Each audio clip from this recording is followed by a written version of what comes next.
Welcome to Tales from the Switch Vault, where I, Jim, look back at some of the weird and wonderful games from the Nintendo Switch. This time I watch my bridges collapse in World of Goo. Created by indie studio 2D Boy, the game originally released back on Wii in October 2008 alongside PC and Mac. Interestingly, the Japanese Wii version was actually published by Nintendo. The title then made the jump to mobile across 2010 and 2011, before coming out in its now HD form in March 2017 on Switch, just 2 weeks after the console launched. A massive hit back on Wii, it was surprising to see the jump to this modern console.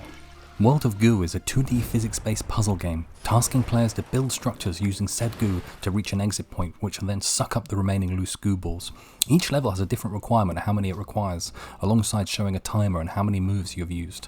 The Switch version has two ways to play, in handheld mode with a touchscreen or docked using the Joy-Con gyro function as a pointer.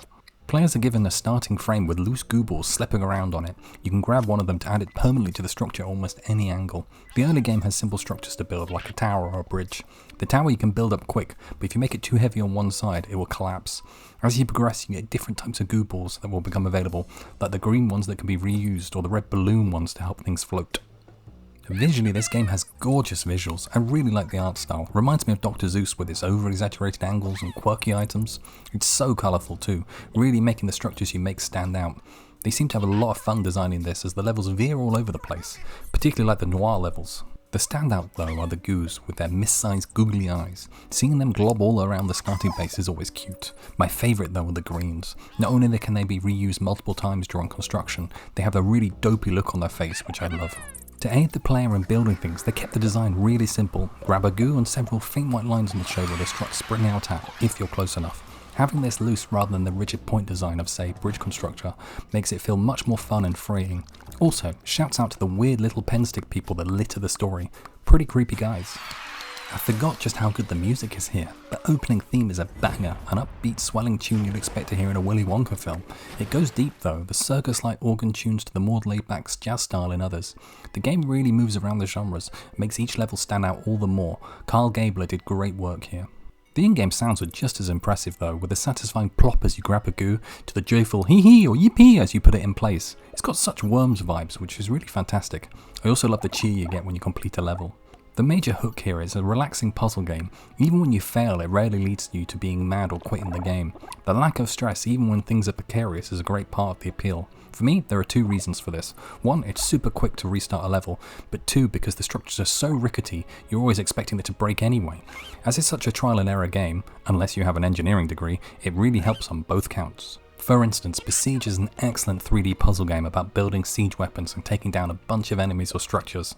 As it has more movement and larger objectives to achieve, it can actually be quite fiddly and stressful to keep adjusting a design to win. World of Goo is far simpler though, it has excellent creativity with its clever level designs to make up for this. How this stands out though are the physics. Not only the wobbly goo that creates imperfect shaped structures, but the gravity, always pulling you to one side or another, ensuring mishaps are not far away. It's really impressive that they built the game engine themselves. Add in water, sloshing around and buffeting your structure, or the wind blowing everything into the destructive blades of the windmill, it constantly ups the stakes on your creations.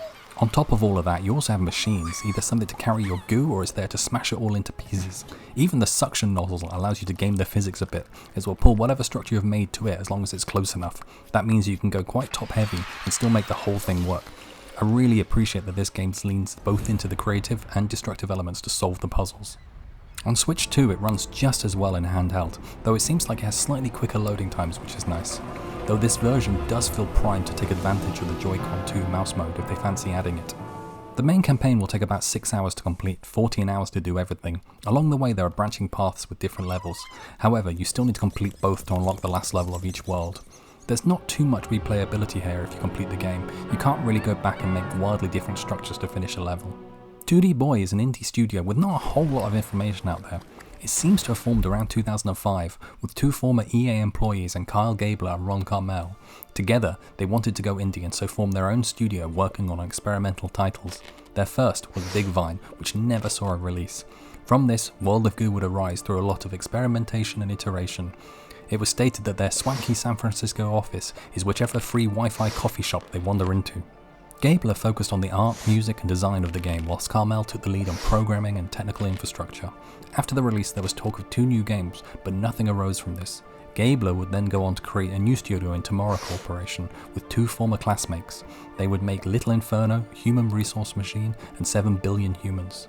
Carmel, however, would go in a different direction, being a massive supporter of the indie game development scene, advocating for fairer platforms and working with the Indie Fund to help financially support smaller studios. Well after a decade after World of Goo's release, it would seem that 2D Boy was no more, but in a massive surprise, the team was working with the Tomorrow Corporation and released World of Goo 2 in 2024. World of Goo scored a fantastic 84 on Switch, though this was a full 10 points lower than its Wii version. Was the Wii score overly high due to the novelty of being a great WiiWare game? Possibly. For the Switch version though, complaints of nothing new added are understandable, though it's not always possible to do. However, it did get a HD makeover. Due to a lack of the sensor bar, the Switch version used the Joy-Con gyros as the pointer, which are not the most accurate, though bearable when using. To be fair, even Nintendo struggles to make this functionality work well. I was constantly having to recenter the pointer during Mario Galaxy. Both of these together, alongside it being a port, probably explains the knock to the score. Though I couldn't find any recent awards, the original game won an absolute ton, including the Seamus McNally Grand Prize at the Independent Games Festival, which actually led to publishers approaching 2D Boy to publish the title, who actually previously rejected them. Sales numbers are hard to gauge so far back and across multiple platforms, but at a rough estimate it seems to have sold over 1.1 million copies across Wii, mobile and PC versions. Not only giving a game a new lease of life, but putting it into HD is such a smart move for both players and preservation. Outside of PC, it's hard for games a decade or older to be available for the modern market, so ports like this are a must. It's a fun game, though I suspect the best way to play it these days is on a mobile device.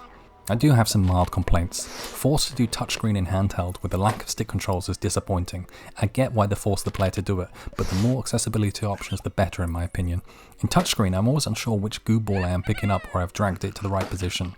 It's also quite a pain holding a Switch in one hand for a while. Eventually I had to stop. I've just seen online the Switch Pro controller is supported, so I'll need to check that out. Weirdly though, the game has no video capture on Switch. I assume it's something to do with memory? A shame, as I wanted to record the ridiculous moments as my structures came tumbling down. Anyway, it's really impressive work from 2D Boy, and coming back after originally playing on Wii, it still really holds up for me. I need to give the sequel a go soon, though I am just pleased that they came back for a new game after such a long time. Here's hoping they're cooking up something completely new now. Thank you so much for watching. Please subscribe for more weekly Nintendo Switch video game essays. Right, time for me to actually build a sturdy tower now.